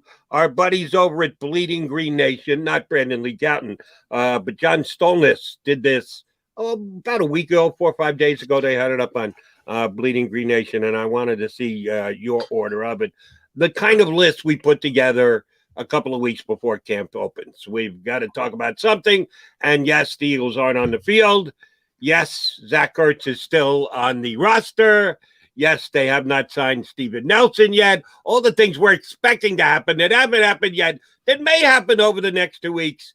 When it happens, certainly we'll talk about it. But trying to have fun with the Eagles roster right now. The guys over at Bleeding Green Nation, John Stolness, listed the top 10 Eagles under the age of 25, which means the young guys that have been drafted in the last couple of years. And the order that they would put them in, I'm going to give you his order, which I think is interesting and debatable.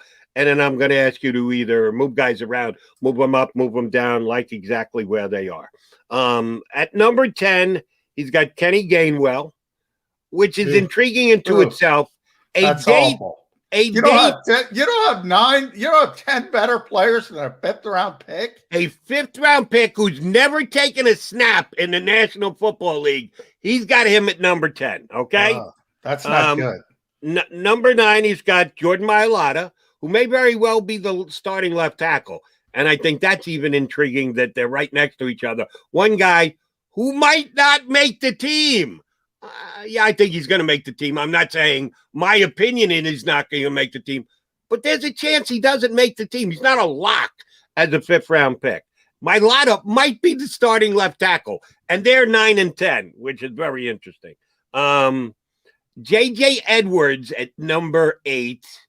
Didn't realize that J.J. was actually under 25 years of age, but he is. Nate Herbig at number 7.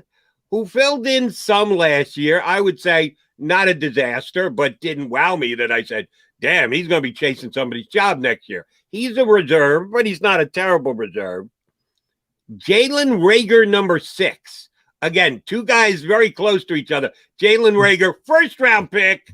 Nate Herbig, surprising that he's been as good as he has, are number 7 and number 6. Number 5, Jack Driscoll, which I actually like. And I'm not knocking Nate Herbig, but Driscoll was a draft pick that you wanted to be able to get a peek at in year number 1. We did. He wasn't awful. There is room there for improvement. And I like the fact that he's got him in the top 5. I think that's a nice evaluation of Jack Driscoll. Number 4 is Mr. Sweat, who's playing for a contract this year. Josh needs to come up big if he wants to stick around as an Eagle or get a good deal somewhere else. And then you get 3 very recognizable names in the top 3. He's got Jalen Hurts at number 3, Devonta Smith at number 2, and Miles Sanders at number 1. So now I'll give them to you in reverse order and get your thoughts on it. Miles Sanders 1, Devonta Smith 2, Jalen Hurts 3, Josh Sweat 4, Jack Driscoll 5, Jalen Reagor 6. Jalen Reagor behind Jack Driscoll. That tells you something. Nate Herbig, 7. TJ Edwards, 8. Jordan Mailata, 9. And Kenny Gainwell, 10. What do you think of our buddy John Stolnis's top 10 rankings of the Eagles under 25 years of age? Well, I'm trying to figure out, because these demarcation lines are off. I understand why they're doing it, but, who cares if you're 26 or 25? So I'm trying to figure out who exactly is 25. I will say, and I'm going to contradict myself. I mean, I think it's absurd that Kenny Gainwell is in there. And I'm going to put Devontae Smith number 1 for different. I mean, the guy's just a freak. The guy, when I see him on the field, he's just different than everybody else. So I'm going to put him number 1, even though he's unproven. And I'm not putting Kenny Gainwell near this list because he is unproven. So I will admit, Jody, that's hypocritical. And those kind of fly in the face of each other there, J-Mac. Yeah, but I mean, one guy is a difference maker. The other guy is a 5th-round pick who has a chance to be a player in this league. I mean, I just think from a skill set level, they're, far apart, to say the least. I think Jordan should be higher. Jordan Mailata. Jack Driscoll's way too high. I mean, way too high. Herbig's a better player already than Jack Driscoll. You think Herbig's a better player than Jack Driscoll? Yeah. Nate Herbig played. Not only did he play a ton last year, he played well. Jack Driscoll, I think you said it best. I wish I could run it back. You said he wasn't terrible. That was Jack Driscoll. He was forced onto the field in some really difficult situations, and he didn't embarrass himself. He's got a long way to go. And, as I said, Nate Herbig also forced on the field in very difficult circumstances, but played a lot more and played a lot better. So he should be way ahead. Jalen Reagor, that's difficult. I think Josh Sweat should be certainly ahead of Jalen Hurts, probably number 3 on this list as a more proven player. Again, Miles should probably be 2, and I'm probably overestimating Devontae Smith a little bit, but I have a lot of confidence in him as a player. Your guy, Greg Ward, I'm just looking at my roster. He's still 25. He should be on this list. Certainly above Kenny Gainwell. Greg Ward's not 26 yet? Unless he turned 26. This is kind of old. Let me see. Where's Greg? When's his birthday? July 12th. July 12th. Is today July 12th? Yes, it's July 12th. He's 26. So he can't be on there. He's out. He's out. He should have been on yesterday. He's out. That's amazing. Actually, as I stated, and I'm pretty sure of this, it's under 25. Oh, so okay. Greg Ward is now a year and a day too old to make this list. This list, like I said, came out a couple of weeks ago, but not just 20. If you were 25, you were eliminated. Oh, it's okay. Under 25. I would also say Andre Dillard was 25, so he'll be eliminated as well. So, yeah, I mean, I think there's a couple guys over, but they're, the problem here, Jody, not the order, we can debate. The problem is they don't have a lot of good young players. All their good players are old. That's the problem. And that's the problem with this team. They're starting to turn it over, hopefully go in a great direction. If I look at this list and I say, who has a chance to be a real star, a real star at his position, there's one guy. And maybe you can argue a second, Miles Sanders, but you got to make an argument. That's not good. That, to me, is the biggest thing about this list. That's very fair. And part of what it is, and maybe we could try and get John Stolnis on, because I'm reading into this. Part of what he's doing is reading into it as well. He's projecting a little bit. It's what you've accomplished so far, because if that were the case, you couldn't even put Devonta Smith on it because he hasn't taken a snap yet. So part of it has to be what you're projecting, what you're predicting, what you're seeing in the looking glass, the crystal ball, as to what the player is going to do over the next year, 2 years, 3 years. That's why I don't have a problem. I guess I'm with John on this. You're not. I saw upside with Jack Driscoll. I think Nate Herbig is what he is. And you're right. He played more positions last year. He took more snaps last year than Jack Driscoll did. But I think we saw the best of Nate Herbig. I don't think Nate Herbig comes back this year and is that much better, if better at all, this year than he was last year. And between you and I, we're both hoping we don't see either Jack Driscoll or Nate Herbig. The Eagles stay healthy along the offensive line, and these two guys are standing on the sidelines for the upcoming season. But if that's not the case and injuries happen again, I actually see more upside to Jack Driscoll and the small look that we got last year than I did Nate Herbig. And that's why I don't have a problem with him listing Driscoll ahead of a guy like Herbig, because 5 years from now, if we go down the road and say, what was Jack Driscoll's career 5 years from now? What is Nate Herbig's career from now, 5 years from now? Yeah, I think Driscoll's going to have the better career. I don't see it. I mean, I think Nate proved a lot. I think if you ask me who the most underrated player on the Philadelphia Eagles was last season, I would say Nate Herbig. I really would. I would say he not only played a lot, he played well, and for whatever reason, a lot of people didn't recognize that. Understandably so in a bad season with all the upheaval. There was this weird little hiccup with Nate Herbig where he was playing well and all of a sudden he wasn't playing. And we found out later it's because he was hurt as well and he was pushing through an injury. So they kind of pushed him, pulled him back a little bit. And then he got healthy again. He started playing well again. Now, Jack might end up being a really good player. I'm not saying he doesn't have an upside, but he did not play well last year when he was forced into action. Again, very difficult circumstances, starting with week 1, where Lane Johnson is going down to Washington, planning on playing, and the trip down, his ankle swelled up. And all of a sudden, all right, you're up. Jack Driscoll, rookie, first game. You know, and you can imagine against that Washington football team defensive line, Jody, it wasn't great. So I give the guy a lot of credit for biting through things. We always talk about one of the issues with Andre Dillard was not biting through things. Jack Driscoll did, man. He fought but I just think Nate played really well. I mean, I think he's going to be a starting interior offensive lineman in this league. It's difficult to project it here because they have so much talent.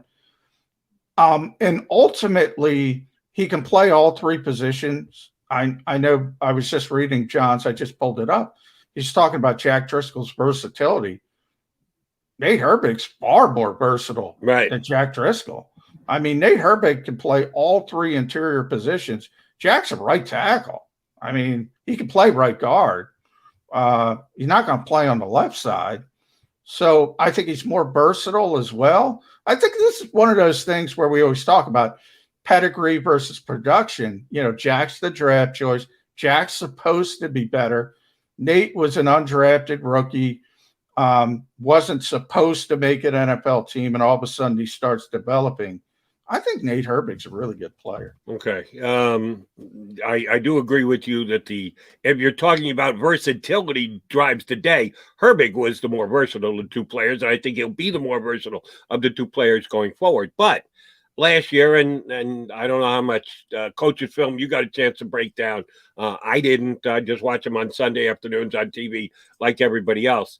I think we can all agree the Eagle offensive line, because they were leaning on backup players with the right side of the line going down the way that it did.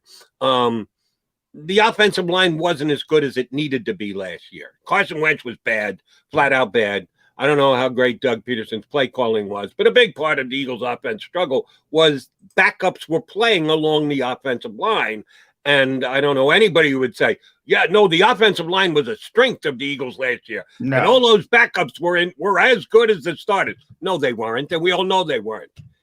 if the offensive line was not as good as it could have been because they lost out on the starters, who are we pointing the fingers at?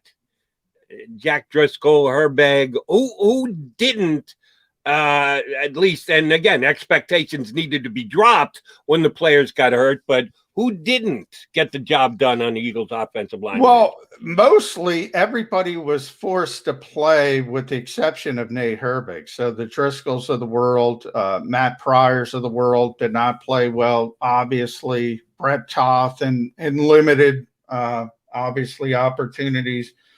Even Jordan Mailata, I talk about all the time, was and I was going to, and we'll do some business on the air because I was going to ask you to try to get Greg Cosell on. I think I did.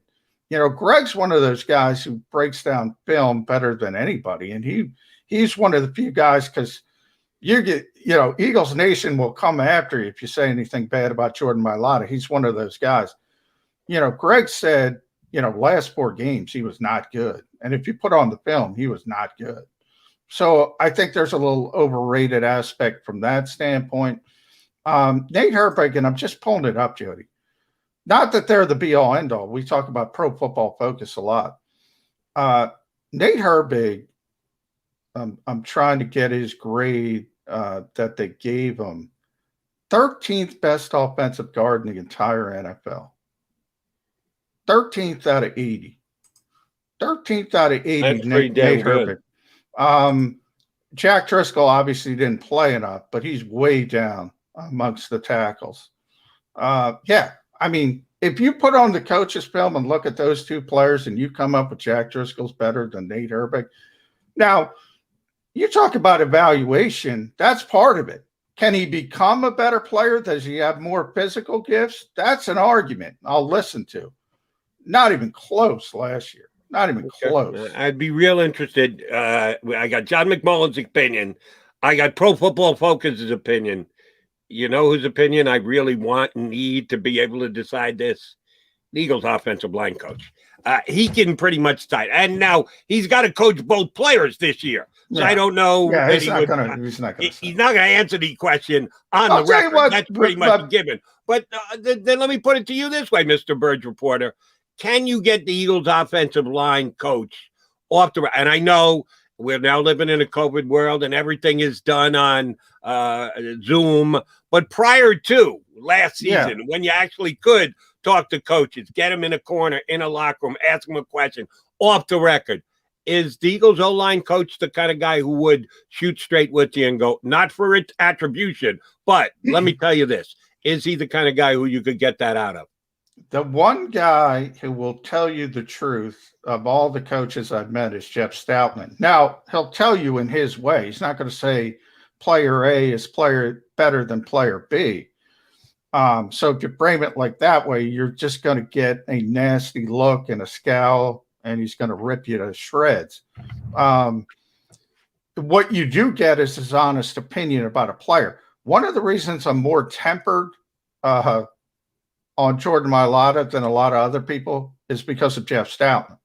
Jeff's like, I don't know. I don't know what he could do. The consistency is not there from snap to snap. He's very honest, Jody. He is very honest. I can tell you, and by the way, we got to talk to Jeff Stoutland, and again, on the record, because it's Zoom world still right now. And he told the truth. He's very excited about what happened last year from the perspective of depth.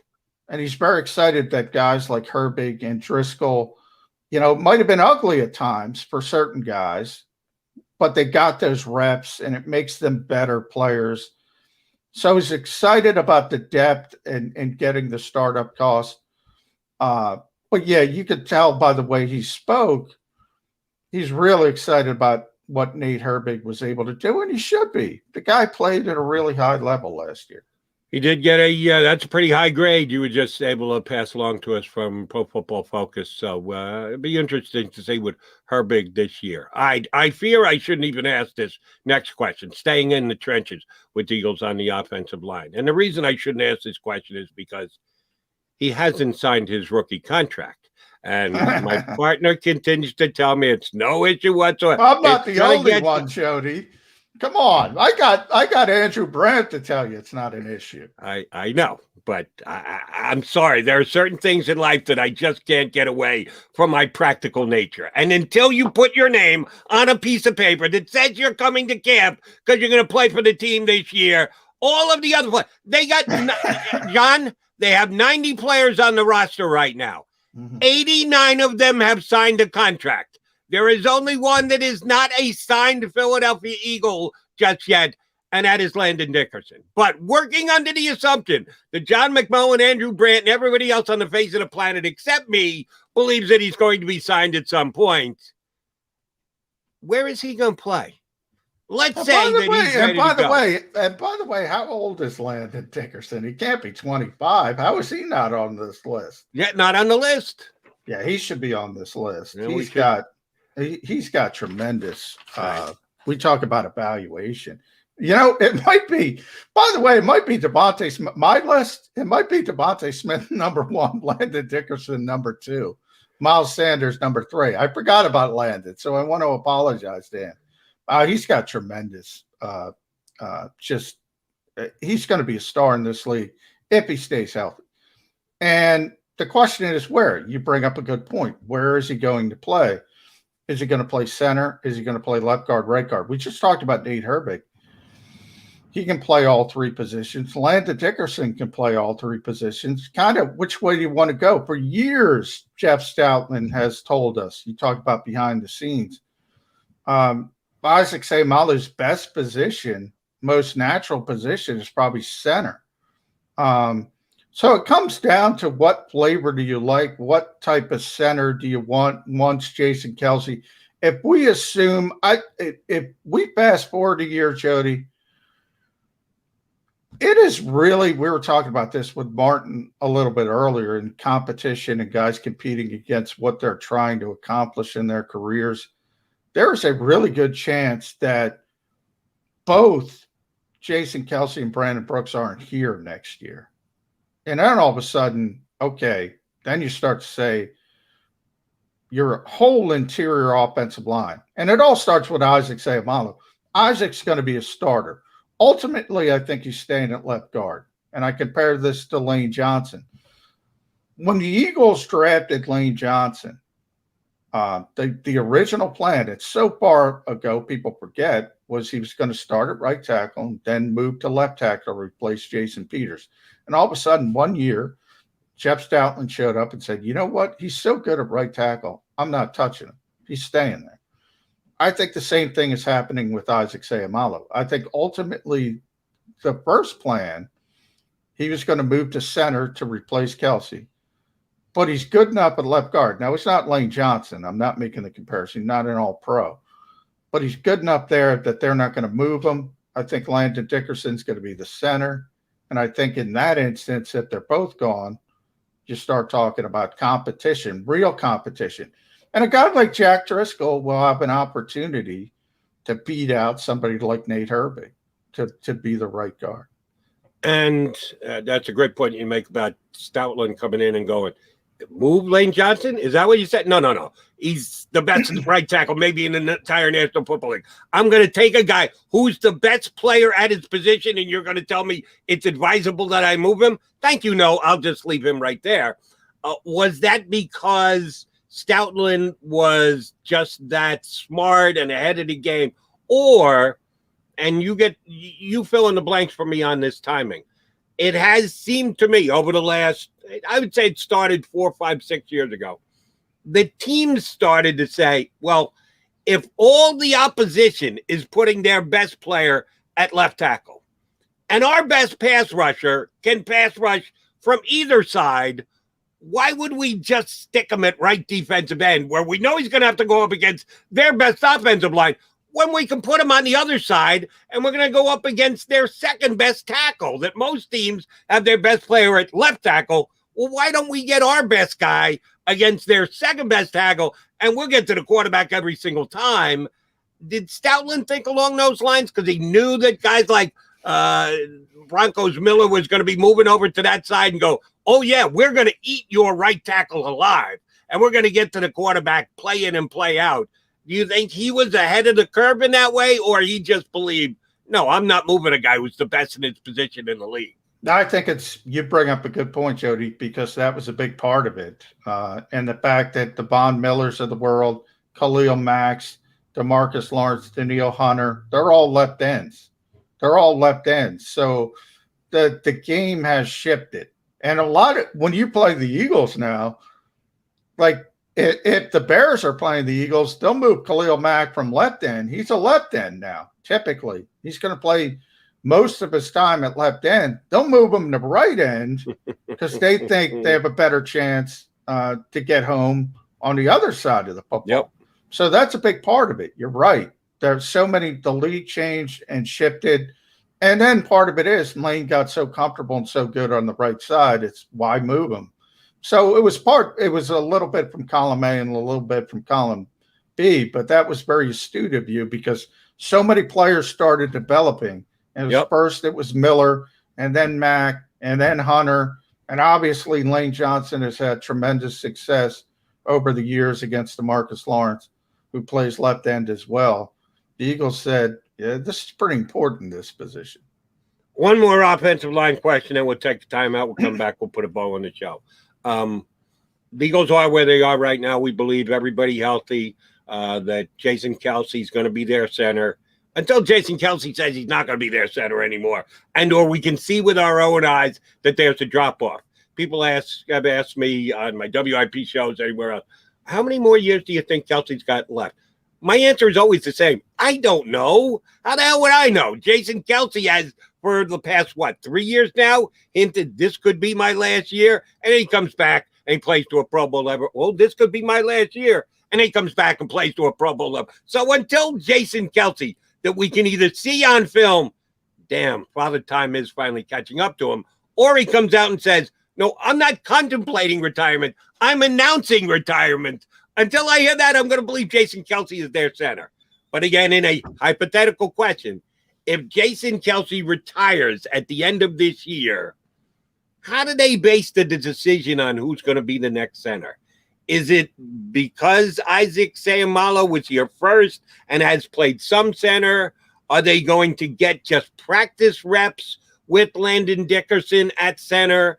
Assuming Kelce plays all year, it's not hurt, but then at the end of the year just pulls the plug and says, no mas, I'm calling it a career.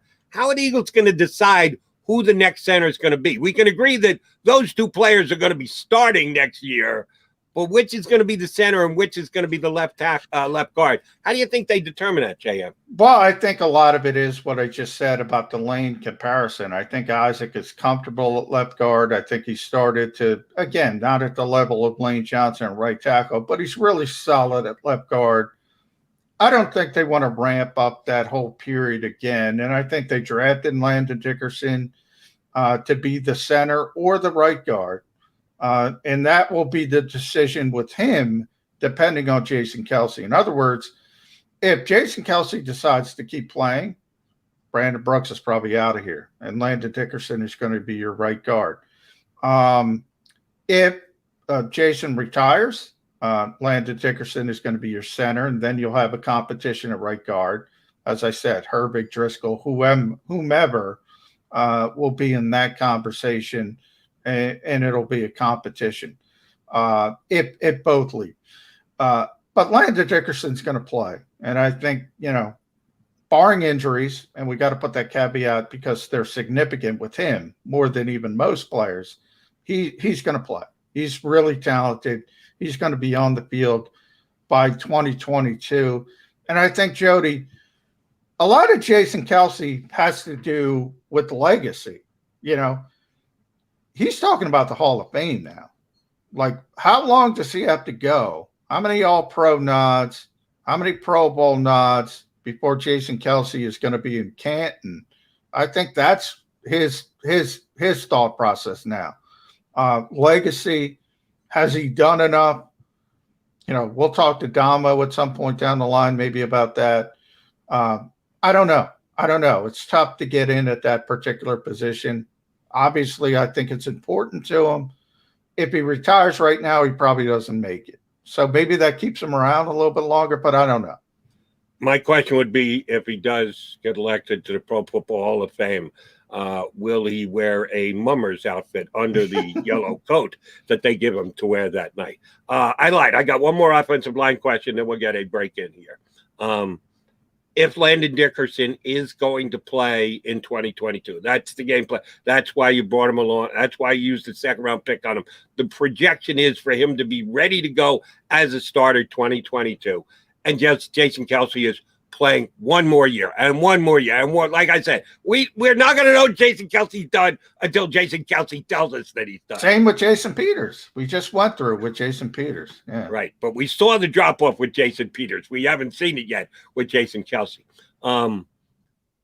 If Brandon Brooks plays this year to, let's say, and we'll use the Pro Football Focus ranking again, top 5. He's not number 1, which is a spot that he's achieved before, that he's the best right guard in the National Football League.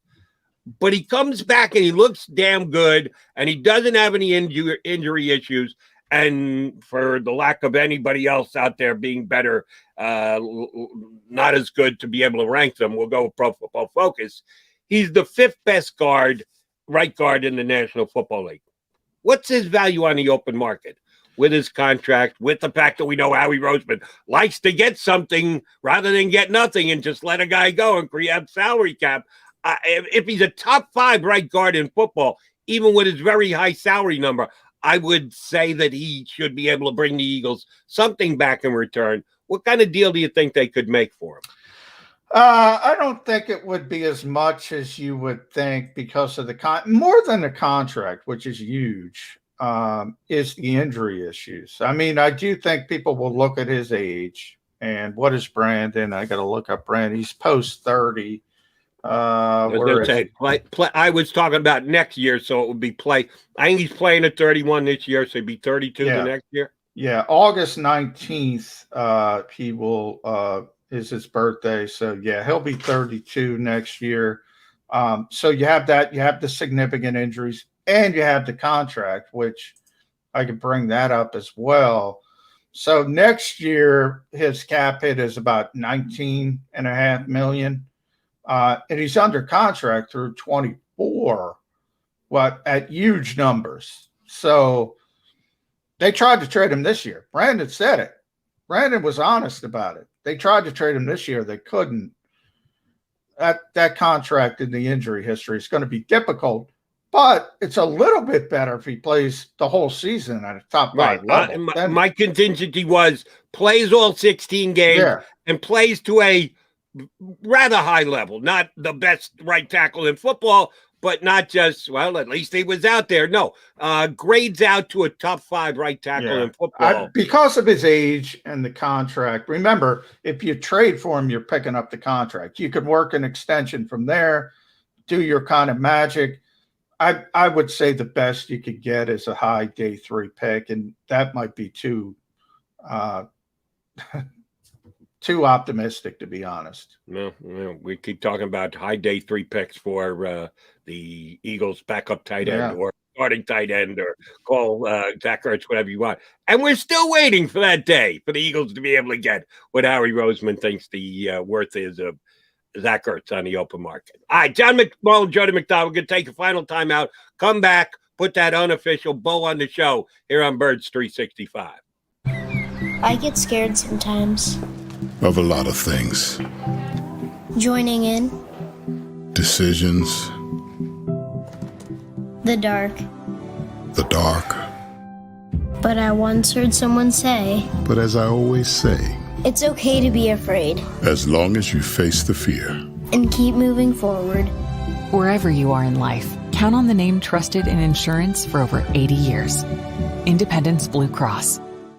The savoring taste of a good bag of beef jerky is so enjoyable at any time of the day, as long as you can find it. Here's what we suggest. Pure Bull beef jerky is our answer, and soon it will be yours. Locally produced in the Philadelphia region, this high-quality, healthy protein snack is easy to secure. Go to steersnacks.com, and you'll see hot garlic, tropical heat, Pure Bull dry rub, and our favorite, Huck and Fod. What's that? Huck and Fod. Go now to steersnacks.com. Welcome to the Wildwoods. the perfect place where you can safely do everything or nothing at all.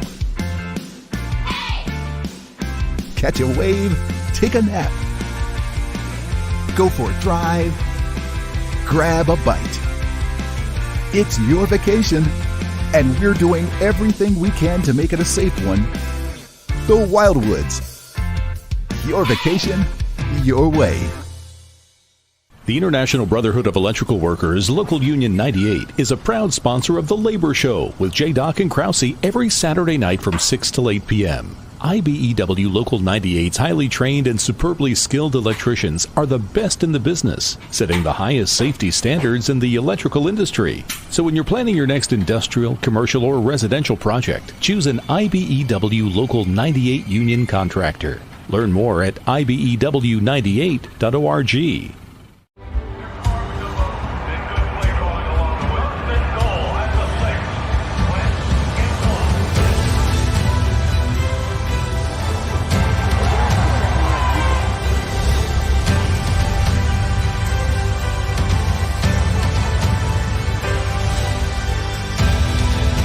Field of life, First Trust Bank is there for you.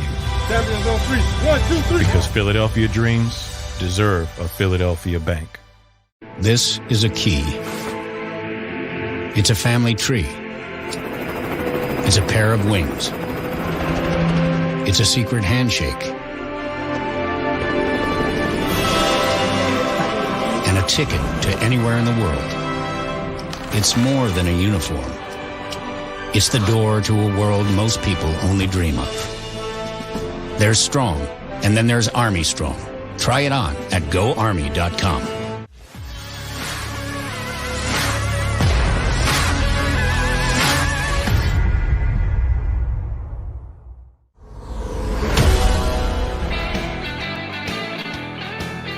Johnny Mac. The Mac guys here on Birds 365. Only got a couple of minutes left. But we'll be right back at you with more Eagles conversations tomorrow, 22 hours from now. Last thing, Johnny, I want to get some props for the guys here on the stream.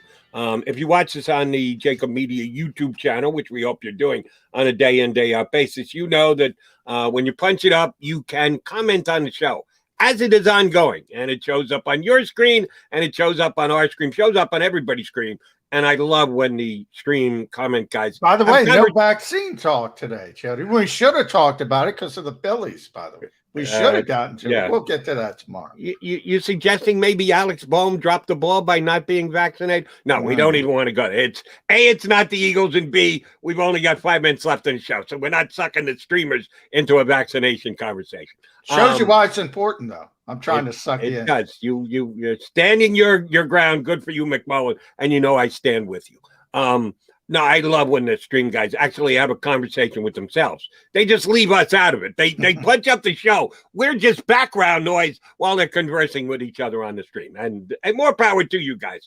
But a guy, Joey B., who is forever commenting on the show and does a great job when he does, brought up 2 points today, one of which I will respond to and one of which I need you to respond to. Are Johnny Mac and Chris Carlin from ESPN Radio long lost brothers? As a guy who has worked with both Chris Carlin and John McMullen, I can attest to the fact that there is a visual likeness between the two guys, and both are great guys. Both I consider good friends, as a matter of fact, and very good at what they do. But he also said, now where's the thing about, oh, there it is. Jody Mack reminds me of the captain on Wicked Tuna or The Deadliest Catch. Now, I don't watch either Wicked Tuna or The Deadliest Catch. I have never been a fish reality show guy, which includes Shark Week. I've never watched Shark Week. And I think that some people believe that makes me anti-patriotic. How have you never watched Shark Week? I've never watched 10 minutes of Shark Week, ever. I have no need or no desire to watch animals consume humans. That's just me. Different people have different opinions, but that's just me. Me. You watched Jaws, I assume. Well, the movie, yes. But that's I don't watch it every single week. I don't put it on my DVR to make sure. Oh, in case I missed it, I got to go back and catch episode 7 of Shark Week this year. Yeah, I've never gotten into Shark Week. I did have a short period where I got into Deadliest Catch for maybe like a month or so. It was an interesting show. But you know, the things with those shows, Jody, they do the same thing over and over again. Over and over and over. So once you watch it for like, you're like, oh, they're doing this again. It's the same damn thing. But I am interested to see which captain, because there are a couple captains on there I do know. You do? So I don't know who he's referring to. Obviously, Carlin. Look, we're all bald. I'm overweight. I feel bad for Chris more than myself. But I don't know who he's referring to. For you, and I do know some of the. Is there a captain with not only a white goatee, because you got a white goatee, but yours is not as big and bushy as mine? Is there one with a big, full, bushy, gray goatee? Sig Hansen, I don't know. Phil Harris, I don't see it. Maybe a hat wearing captain. Is there a? Oh, they all wear hats. So they all wear hats every single time. Every single time. Okay. Yeah. Now the tough guy captain would show me a little something by going out. And they're all tough. You can't go crab fishing and not be tough. You also probably have an alcohol problem and a pill addiction problem. So that's a good thing. That's me in a previous life. That's not me today. But I can relate a little bit to that, but that was moons ago. But yes, you got to hit us back here, Joey B. The tough life, I will say. Sig Hansen. From the Deadliest Catch, that's what I said. I don't know. I don't see it. I don't see it myself. But I know exactly who that is. Is Deadliest Catch on right now? Probably. And somewhere. If so, what channel is it on? I got no bloody idea. Pardon the pun, bloody idea on Deadliest Catch. But I got no idea when it's on. I got to tape one just to see if I do have a resemblance. It's on all the time, Jody. It's on. It's one of those shows. They've done it for so many years that there's so many shows. They're constantly doing marathons, and I think it's Discovery. I think it is. See, now Joey B is saying it's a Jody Mack equals Sig Hansen Deadliest Catch. Jody Mack equals Wild Bill from Deadliest Catch. Well, which one is it? I look like both of them? These two guys look like each other? Do you know Sig Hansen and Wild Bill? I would go you're more Wild Bill than Sig Hansen. Okay. But I don't think you're Wild Bill either. So, but I would say Wild Bill is closer. And Wild Jody, we get you wilded up here. Don't know if I'm either one, but I'm actually going to have to watch a little just to see if Joey B knows what he's talking about. People question all the time whether we know what we're talking about. But guess what? We're going to do it again tomorrow, and we're going to fake it like we know what we're talking about. Partner, I will see you back here in 22 hours. Sound like a plan? All right. Yeah, I'm going to go watch some Wild Bill. I'm sure it's on right now. I don't think it's on right now, but I am going to set my DVR for a little Deadliest Catch. Deadliest Catch for you guys tomorrow is to be right back here 22 hours from now on Birds 365. If you missed any of today's show on the JAKIB Media channel, listen to the podcast on your way home. Available on YouTube, Apple, and Spotify.